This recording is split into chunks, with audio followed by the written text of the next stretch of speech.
मुख्यमंत्री अरविंद केजरीवाल के बयान की निंदा हो रही है। हिमाचल भाजपा मीडिया सह प्रभारी रजत ठाकुर ने भी अरविंद केजरीवाल को पहले अपने मॉडल में सुधार लाने की नसीहत दी है। उन्होंने कहा कि दिल्ली में 1 और 2 कमरों में स्कूल चल रहे हैं, केवल रंग रोगन से स्कूल अच्छे नहीं बनते हैं। रजत ने कहा कि हिमाचल गरीब राज्य नहीं है, हिमाचल प्रदेश पूरे देश को बिजली और पानी दे रहा है। हिमाचल प्रदेश में शिक्षा के स्तर को लेकर दिल्ली मुख्यमंत्री अरविंद केजरीवाल के बयान की निंदा हो रही है। हिमाचल भाजपा मीडिया सह प्रभारी रजत ठाकुर ने कहा कि अरविंद केजरीवाल पहले अपने दिल्ली मॉडल में सुधार करें। दिल्ली में 1-2 कमरों में स्कूल चल रहे हैं, केवल रंग रोगन से स्कूल अच्छे नहीं बनते हैं। दिल्ली में 40,000 पोस्टें अध्यापकों की खाली चल रही है, पहले आप दिल्ली के मॉडल को सुधारिए। रजत ने कहा कि वहां चल रहे मोहल्ला क्लिनिक में ना तो स्टाफ है और ना ही डॉक्टर है। यही नहीं, अरविंद केजरीवाल के हिमाचल को गरीब कहने को लेकर रजत ठाकुर ने कहा कि हिमाचल गरीब राज्य नहीं है, हिमाचल प्रदेश पूरे देश को बिजली और पानी दे रहा है। हिमाचल वाले उगाते हैं और दिल्ली वाले खाते हैं। ऐसा कहना प्रदेश गरीब है, ये उचित नहीं। रजत ने कहा कि हम स्वाभिमानी लोग हैं, सब साधन संपन्न हैं। रजत ने केजरीवाल को चुनौती दी है कि वे हिमाचल में एक व्यक्ति की ऐसी वीडियो बनाकर दे जो कहीं रास्ते या सड़क के किनारे सोया हो। उन्होंने कहा कि हिमाचल में गरीब से गरीब व्यक्ति के पास अपना घर है। इस दौरान रजत ठाकुर ने पंजाब की आप सरकार पर भी हमला बोला और कहा कि आप पार्टी ने एक भी फैसला जनहित में नहीं लिया है, सब वायदे किए हैं। जिस मॉडल की वो बात करते हैं, दिल्ली मॉडल की, दिल्ली मॉडल हमने देखा है कि वहाँ छोटे छोटे कोनों में जो है उन्होंने हेल्थ मोहल्ला क्लिनिक चलाए हैं। मोहल्ला क्लिनिक के नाम पे वहाँ ना तो कोई स्टाफ वहाँ पे तैनात है, ना डॉक्टर तैनात है। और दिल्ली के अधिकांश हॉस्पिटल जो छोटे जो सारे जो है खाली पड़े हैं, उनमें कोई डॉक्टर और कोई पैरामेडिकल स्टाफ नहीं है। तो इसलिए जहां तक ये गरीब होने की बात करते हैं, हिमाचल कोई गरीब राज्य नहीं है। हम तो साधन संपन्न राज्य है। आज हमारा प्रदेश जो पूरे देश को जो है वो बिजली दे रहा है। आज हमारा प्रदेश पूरे नॉर्थ इंडिया को जो है यहाँ से पानी की सप्लाई कर रहा है।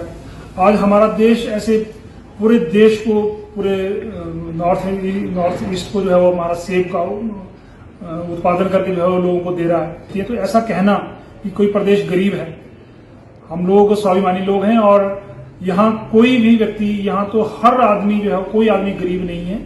हम सब साधन संपन्न है, ऐसा कोई व्यक्ति नहीं है। दिल्ली की तरह यहाँ लोग फुटपाथों पे नहीं सोते हैं। मैंने देखा है, स्वयं देखा है। दिल्ली में जो है वो जाइए आप शाम को देखिए, सड़कों के किनारे हजारों आदमी जो है सड़कों और फुटपाथ पे सोते हैं।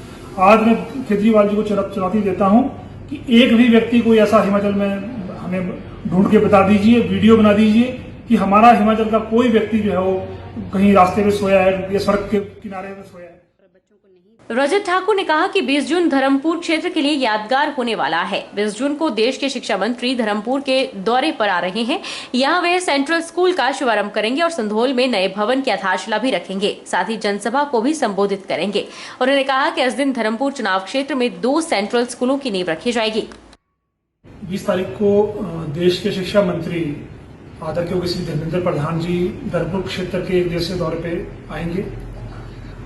सबसे पहले तो वो हमीरपुर से 2 बजे धर्मपुर के हमारे कलसवाई गांव में, जहां वो एक सेंटर स्कूल, जो हमारा सेंटर स्कूल धर्मपुर है, उसका शुभारंभ करेंगे और उसके बाद जनसभा करेंगे।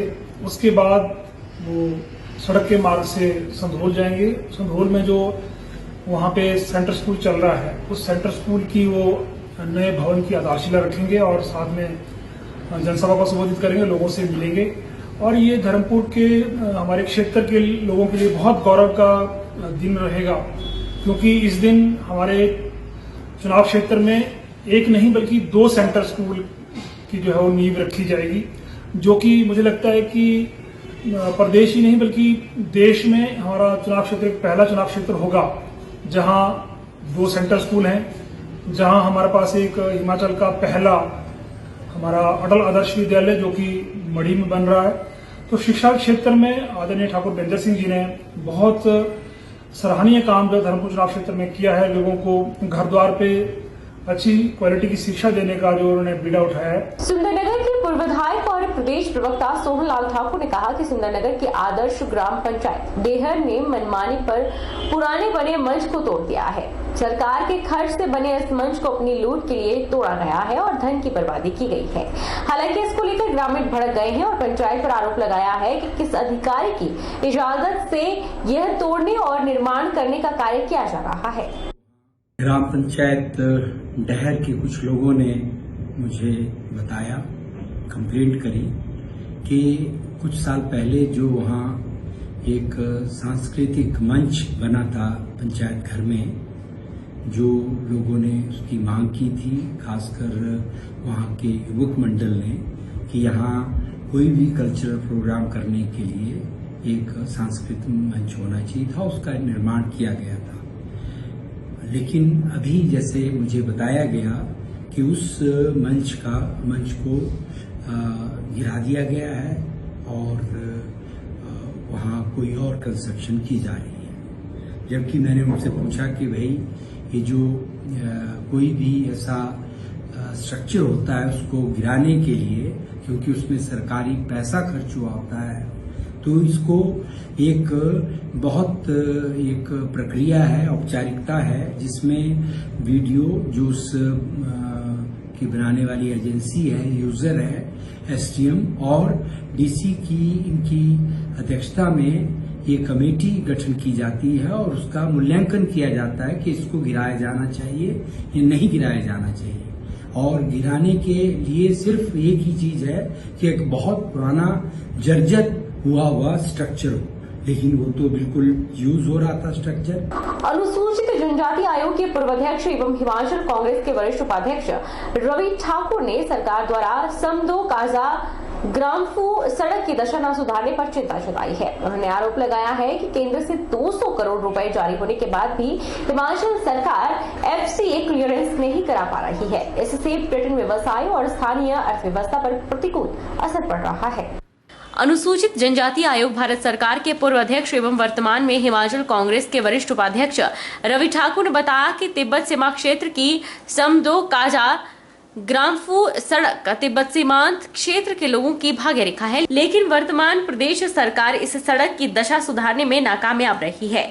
इस सड़क को चौड़ा करने के लिए केंद्र से 200 करोड़ रुपए जारी हुए हैं, लेकिन स्थानीय जनप्रतिनिधि और सरकार की उदासीनता के कारण इस सड़क की क्लियरेंस अब तक नहीं हो पाई है। सड़क की दशा ठीक न होने से पर्यटन व्यवसाय प्रभावित हो रहा है। सीमांत क्षेत्र के किसानों और आम लोगों को भी मुश्किलों का सामना करना पड़ रहा है। हिमाचल सरकार इस सीमांत सड़क को शीघ्र ठीक करने के बजाय सड़क को सीमा सड़क संगठन से लोक निर्माण विभाग को सौंपने की कोशिश कर रही है, जबकि सीमांत सड़कों का निर्माण एवं रखरखाव सीमा सड़क संगठन के हवाले किया जाता है ताकि सेवाएं जवाब दे ही रहे। उन्होंने संबंधित क्षेत्र के विधायक एवं वर्तमान मंत्री पर भी उदासीनता बरतने का आरोप लगाया। उन्होंने आरोप लगाया कि काजा क्षेत्र के कई गांवों तक बिना FCA क्लियरेंस के 3-3 सड़कें बनाई गई है। वे सरकार के ध्यान में भी यह बात लाना चाहते हैं कि इसमें क्यों रुचि दिखाई जा रही है, इसकी जांच हो। का दौरा था और अभी मैं लौट के वापस जा रहा हूं यहां से रामपुर होकर, और मैं ये कहना चाहता हूं खास तौर से कि हमने DPR कराई थी इस सड़क की। सबसे पहले तो BRO को हैंडओवर करा पिछली सरकार में, और DPR पूरी हो चुकी थी, 200 करोड़ सैंक्शन भी हो गए थे इसके। मगर खेत की बात यह है कि अभी तक FCA क्लियरेंस नहीं किया, जिसकी वजह से सारा काम रुका हुआ है। ये Sumdo Kaza Gramphu road, SKG road. तो कई बार मैंने कमांडर से भी बात किया, कमांडर भी ये कह रहे थे कि इसका पैसा भी आ चुका, हर कुछ हो रखा है, मगर हिमाचल सरकार ने और गडकरी जी को बोल के ये निर्देश दिलाए थे कि ये PWD विभाग को दिया जाए। अब इसमें इनका क्या स्वार्थ था ये मालूम नहीं, क्योंकि जितनी भी सीमा की सड़कें हैं वो सारा तो BRO मेंटेन करता है, चाहे नॉर्थ ईस्ट में चाहे भूटान तक की सड़कें जो है BRO मेंटेन करता है। तो ये भी एक बड़े उसकी हैरानी की बात मैं समझता हूँ। तो इसलिए इस सड़क को जल्द से जल्द किया जाए। FCA क्लियरेंस इनको जल्द से जल्द देना चाहिए था कि ये सड़क का निर्माण हो सके और इसकी वाइडनिंग हो सके, मेडलिंग हो सके, कलवटें बन सके, रिटेनिंग वॉल बन सके, ब्रश वॉल बन सके, मगर त्यों का त्यों ही पड़ा है, जूं का त्यों ही पड़ा है। मनाली प्रशासन के द्वारा मनाली शहर और आसपास के पर्यटन स्थलों को साफ सुथरा रखने के लिए कई महत्वपूर्ण कदम उठाए जा रहे हैं, जिसके लिए मनाली प्रशासन की ओर से एक कमेटी का भी गठन किया गया, जो मनाली सहित आसपास के क्षेत्रों में साफ व्यवस्था पर नजर बनाए रखेगी और अगर कोई गंदगी फैलाता हुआ पाया जाता है तो उस पर कड़ी कार्रवाई भी की जाएगी। इन दिनों मनाली में गर्मियों का पर्यटन सीजन चरम पर है और घाटी में सैलानियों के बढ़ने के साथ साथ गंदगी भी बढ़ रही है। इसके साथ ही पर्यटन स्थलों में कारोबारी भी सफाई की तरफ ध्यान नहीं दे रहे। ऐसे में प्रशासन को सख्त होना पड़ा है, जिसके चलते अब मनाली सहित आसपास के क्षेत्रों में गंदगी फैलाने वालों की खैर नहीं है, जिसके चलते प्रशासन के द्वारा बीते दिनों भी मनाली सहित आसपास के क्षेत्रों में गंदगी फैलाने वालों पर कड़ी कार्रवाई करते हुए उन पर जुर्माना किया गया। अधिक जानकारी देते हुए एसडीएम मनाली डॉक्टर सुरेंद्र ठाकुर ने कहा कि पर्यटन स्थलों में गंदगी सहन नहीं की जाएगी। उन्होंने पर्यटक कारोबारियों को आगाह किया है कि अपने आसपास के क्षेत्रों में स्वच्छता का विशेष ध्यान रखें। सोलंग नाला में गंदगी फैलाने वालों से 500 से 15,000 तक के चालान काटे गए हैं। बीते दिनों भी करीब 70,000 रुपए के चालान किए गए। उन्होंने सभी पर्यटकों और आम जनता से अपील की है कि अपने आसपास के क्षेत्र को साफ सुथरा रखें और गंदगी इधर उधर न फैलाएं। अगर कोई ऐसा करता हुआ पाया जाता है तो उस पर कड़ी कार्रवाई की जाएगी।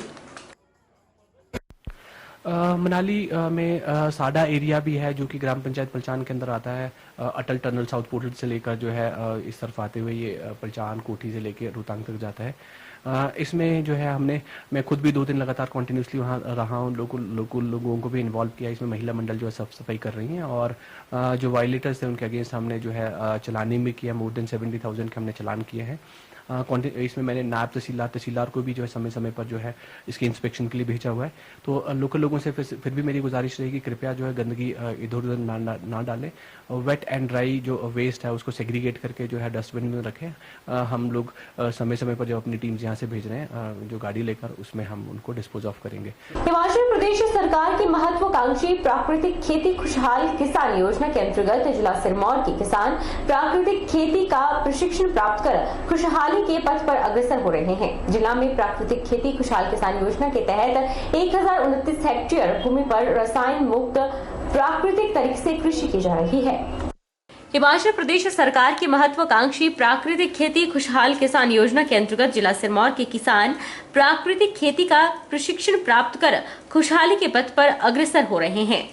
ग्राम पंचायत कमलाहड़ के गांव काटाफलाह के लाभार्थी चमन पुंडी ने बताया कि वह पिछले 3 वर्षों से प्राकृतिक खेती कर रहे हैं और मुख्य फसल के साथ सह फसल भी उगाते हैं, जिससे उनकी आमदनी में बढ़ोतरी हो रही है। उन्होंने प्राकृतिक खेती का प्रशिक्षण प्रदान करने और प्राकृतिक खेती को प्रोत्साहित करने के लिए प्रदेश सरकार और मुख्यमंत्री का आभार जताया। उन्होंने कहा कि इस बार उन्होंने लहसुन की फसल लगाई है, जिसके साथ आलू और धनिया भी उगाया जा रहा है और अच्छे उत्पादन की उम्मीद है। किसान चमन पुंडी ने कहा कि अन्य सभी किसानों को भी प्राकृतिक खेती का लाभ उठाना चाहिए। पिछले आज से 3 वर्ष पहले केमिकल वाली खेती कर रहे थे, जिसमें कि हम पेस्टिसाइड और खाद का उपयोग कर रहे थे। और मैं पिछले 3 वर्ष से सुभाष पालेकर प्राकृतिक खेती कर रहा हूँ और मुझे पहले वर्ष में इतना ज़्यादा प्रोडक्शन नहीं मिल पाया जितना कि हम केमिकल से ले रहे थे, लेकिन अभी 2 वर्ष से मुझे बहुत अच्छा प्रोडक्शन मिल रहा है और बहुत अच्छी फसल उगा रहा हूँ। सिरमौर जिला के मैदानी इलाकों में इस बार आम की बम्पर पैदावार हुई है, जिसके बाद आम उत्पादकों के चेहरे खिल उठे हैं। यहाँ उत्पादित होने वाले आम की सप्लाई न केवल प्रदेश बल्कि बाहरी राज्यों में भी होती है। नाहन के साथ सटे आमवाला, सैनवाला, सतीवाला, कंडेई वाला सहित कई ऐसे क्षेत्र हैं जो आम उत्पादन के लिए जाने जाते हैं। यहाँ विभिन्न किस्मों के आम उत्पादित होते हैं, जिसकी बाहरी राज्यों में भी खासी डिमांड रहती है। आम उत्पादकों ने बताया कि पिछले 2 सालों में कोरोना के चलते उन्हें काफी नुकसान उठाना पड़ा, क्योंकि कोरोना के चलते आम के पौधों पर स्प्रे नहीं हो पाया, साथ ही आम की सप्लाई भी नहीं हो पाई। लेकिन इस बार आम के अच्छे उत्पादन से उन्हें अच्छी आय होने की उम्मीद है। आम उत्पादकों ने बताया कि यहाँ उत्पादित होने वाले आम की पड़ोसी राज्यों की मंडियों में बड़ी डिमांड रहती है। स्थानीय व्यापारी भी यह आम की खरीदारी करते हैं। पड़ोसी राज्य पंजाब, हरियाणा से हर वर्ष कई व्यापारी आम खरीदने पहुंचते हैं। उत्पादकों ने बताया कि यूं तो यह आम की कई किस्में उगाई जाती है, लेकिन लंगड़ा और दशहरी किस्म के आम का यहाँ मुख्य रूप से उत्पादन होता है और उन्हीं किस्मों की यहाँ से ज्यादा डिमांड रहती है। इस बार आम की पैदावार बहुत अच्छी हुई है, मतलब पिछले साल के मुकाबले इस बार बहुत अच्छी हुई है। कोरोना के टाइम में एक बड़ी दिक्कत आई कि आम के टाइम में जब हमारी फसल थी उस टाइम में स्प्रे की जरूरत थी। कोरोना के कारण वो हम स्प्रे ढंग से कर नहीं सके क्योंकि सारी हमारे पास फल बीज नहीं आया, हमारे पास स्प्रे नहीं प्रॉपर ढंग से आ सका, तो उस टाइम बहुत ज़्यादा हमारा पैदावार गिर गई थी। लेकिन इस बार हमने पूरा आम पे ध्यान दिया और बहुत अच्छी फसल आई है। तो आम का जो एरिया है सबसे अच्छा एरिया है बिक्रम बाग, आम वाला, आपका ये सलानी हो गया, आपका धौलाकुंड, सारी बेल्ट आम की है जी पूरी की पूरी। वक्त चला है एक छोटे से ब्रेक का। ब्रेक के इस बार फौरन लौटेंगे, आप बने रहिए हमारे साथ।